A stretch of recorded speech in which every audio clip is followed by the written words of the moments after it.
మీరు ఇష్టంగా తినే ఒక పానీపూరి లేదా బయట కలుషితమైన ఫుడ్ వాటర్ వల్ల మీ కళ్ళు పసుపు రంగులోకి ఎందుకు మారిపోతాయో ఎప్పుడైనా ఆలోచించారా?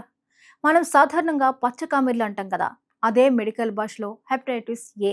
ఇది కలుషితమైన ఫుడ్ వాటర్ వల్ల వస్తుందని చాలా మందికి తెలుసు. కానీ ఆ వైరస్ బాడీలోకి వెళ్ళిన తర్వాత అసలేం చేస్తుందో తెలుసా? ఈ వైరస్ వెళ్ళి లివర్లో చేరుతుంది. అప్పుడు మన ఇమ్యూన్ సిస్టమ్ ఆ వైరస్తో ఫైట్ చేయడం మొదలు పెడుతుంది. దాంతో లివర్లో వాపు వస్తుంది. అప్పుడు లివర్ బిల్రుబిన్ అనే పసుపు రంగు పదార్థాన్ని సరిగ్గా ప్రాసెస్ చేయలేకపోతుంది. దాంతో అది రక్తంలో పెరిగి కళ్ళు, చర్మం పసుపు రంగులోకి మారిపోతాయి. అలాగే మూత్రం కూడా ముదురు రంగులోకి వస్తుంది. కానీ ఇక్కడ చాలా మంది చేసే రెండు పెద్ద తప్పులున్నాయి. ఇవే కొన్నిసార్లు అసలు సమస్యని ఇంకా పెంచేస్తాయి. పచ్చ కామెర్లు వచ్చిందంటే చాలు, డాక్టర్ దగ్గరకు వెళ్లకుండా ఆకుల పసర్లు, నాటు మందులు తాగేస్తుంటారు. కానీ డాక్టర్ సలహా లేకుండా ఇలాంటి మందులు వాడితే కొన్ని సందర్భాల్లో లివర్కి ఇంకా ఎక్కువ నష్టం జరిగే అవకాశం ఉంది. అందుకే సెల్ఫ్ ట్రీట్మెంట్ చేయకుండా డాక్టర్ని తప్పనిసరిగా సంప్రదించండి.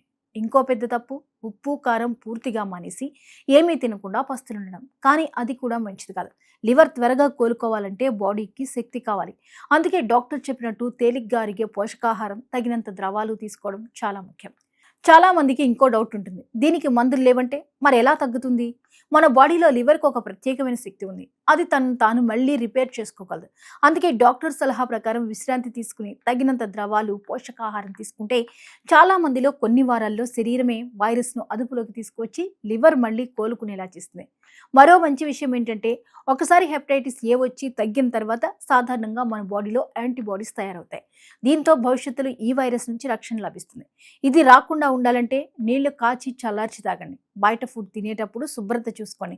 ముఖ్యంగా పిల్లలకు హెపటైటిస్ ఏ వ్యాక్సిన్ వేయిస్తే ఈ వ్యాధి వచ్చే ప్రమాదాన్ని చాలా వరకు తగ్గించవచ్చు. సరే, మరి ఫుడ్ వాటర్ వల్ల వచ్చే ఒక ముఖ్యమైన వ్యాధి గురించి తెలుసుకున్నాం. కానీ వర్షాకాలంలో ఇంకో డేంజరస్ వ్యాధి కూడా నిశ్శబ్దంగా మనుషులను టార్గెట్ చేస్తుంది. వర్షపు నీళ్ళలో నడవడం లేదా ఎలుకల మూత్రంతో కలుషితమైన నీరు చర్మానికి తగలడం వల్ల కూడా ఒక ప్రమాదకరమైన ఇన్ఫెక్షన్ రావచ్చు. అదే లెప్టోస్పిరోసిస్. మొదట్లో సాధారణ జ్వరం లాగానే కనిపిస్తుంది. కానీ టైంకి గుర్తించకపోతే లివర్, కిడ్నీలు, ఊపిరితిత్తులు ఒక్కో అవయవాన్ని దెబ్బతీసే ప్రమాదం ఉంది. అసలు ఈ బ్యాక్టీరియా బాడీలోకి ఎలా ప్రవేశిస్తుంది? ఎందుకు వర్షాకాలంలో కేసులు ఎక్కువగా కనిపిస్తాయి?